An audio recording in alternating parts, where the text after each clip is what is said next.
रात का सन्नाटा जालंधर की आंखों में सुलगते बदले की आग को और तेज कर रहा था।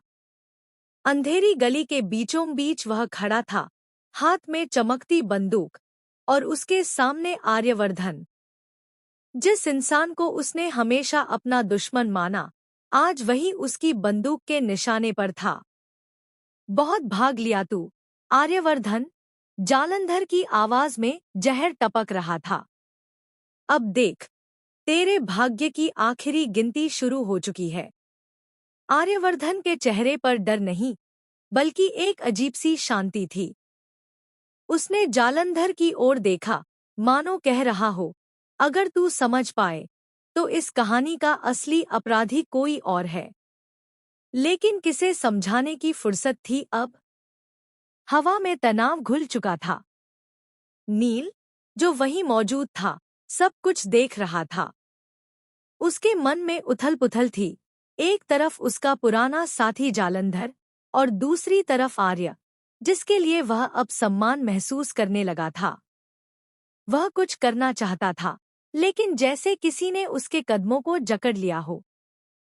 उधर, इस सब से दूर, अनु अपने घर में बैठी थी। उसके हाथों में एक छोटा सा गिफ्ट बॉक्स था, जिसमें उसने अपने दिल की पूरी सच्चाई छिपा रखी थी।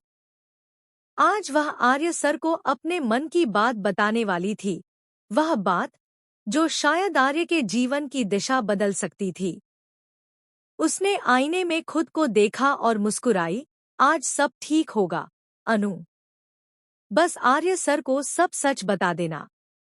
लेकिन किसे पता था, इसी वक्त आर्यवर्धन की जिंदगी मौत के दरवाजे पर दस्तक दे रही थी। जालंधर की बंदूक की नली अब सीधी आर्य के दिल की ओर थी। अब कोई तुझे नहीं बचा सकता, जालंधर गरजा। तभी एक आवाज आई, रुको, जालंधर। वह झंडे थे, आर्य के सबसे वफादार साथी। पसीने में तरबतर, हाथ में रिवॉल्वर लिए, वह वहां पहुंच चुके थे। अगर एक कदम भी आगे बढ़ाया, तो तू वहीं गिर जाएगा, झंडे ने कहा, और उनकी आवाज में ऐसी दृढ़ता थी कि जालंधर के कदम एक पल को थम गए। हवा में बारूद और डर की गंध घुल चुकी थी।